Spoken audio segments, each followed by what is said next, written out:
According to China EV Post, Gotion High-Tech plans to build 2 major battery factories in Slovakia and Morocco with a combined investment of $2.6 billion. Each facility will have an annual production capacity of 20 gigawatt-hours of lithium batteries. The Slovakian plant, located in Surany, will cost up to $1.3 billion and is being developed in partnership with InoBat Auto, where Gotion holds an 80% stake. Construction will occur in phases and is expected to be completed by 2027.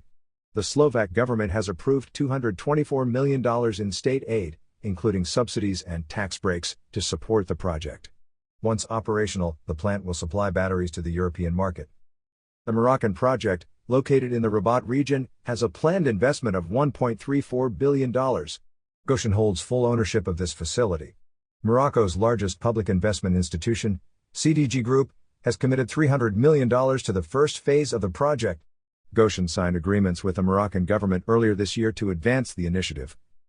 Globally, Gotion ranks as the 8th largest electric vehicle battery maker, with a 2.6% market share as of October.